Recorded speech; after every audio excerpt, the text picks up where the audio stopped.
Gas అందులో ఉన్నది trash తప్ప ఏమి 655 పేజీల నివేదికను 60 పేజీల కుదించడంలోనే వాళ్ళ భాగవతం అర్థమవుతుంది. అంటే 600 పేజీలు వాళ్ళకి ఇష్టం లేని ఉన్నాయి, 60 పేజీలు వాళ్ళకి ఇష్టం ఉన్నవి ఉన్నాయి కాబట్టి వాటిని చూపెట్టే ప్రయత్నం చేస్తా ఉన్నారు.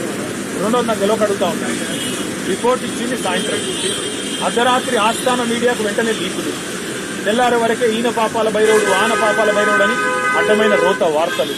అంటే ఎంత ఉద్దేశపూర్వకంగా, అంటే ఇంకా 650 పేజీల రిపోర్టు ఎవరు చదవకముందే 2 పత్రికలకు మాత్రం తెలిసి రోత వార్తలని రాసి వడ్డించి వార్చి కేసీఆర్ గారి మీద బీఆర్ఎస్ మీద ఏదైతే కుట్ర చేసే ప్రయత్నం చేస్తున్నారో, చిల్లర ప్రయత్నం చేస్తున్నారో, ఆ నివేదిక ఒక గ్యాసు ట్రాష్ తప్ప ఏం లేదు. మొత్తం దమ్ముంటే మొత్తం 650 పేజీల నివేదికను ప్రజల ముందు పెట్టండి, మొత్తం ట్రాన్స్పరెంట్ గా పెట్టండి. అసెంబ్లీలో ఎట్లా పెడతా అంటున్నారు కదా, ఇవాళ ఆల్రెడీ హరీష్ రావు గారు చాలా వివరంగా అన్ని విషయాలకు సమాధానం చెప్పారు. అసెంబ్లీలో పెడితే మైక్ కట్ చేయకపోతే ఈ ప్రభుత్వానికి దమ్ముంటే, కాంగ్రెస్ ప్రభుత్వానికి మైక్ కట్ చేయకండి. మైక్ కట్ చేయకపోతే రాష్ట్ర ప్రజలు చూస్తారు ఎవరు నిజం చెప్తున్నారు, ఎవరు అబద్దం చెప్తున్నారు. చీల్చి చెండాడి ఫుట్బాల్ ఆడకపోతే మమ్మల్ని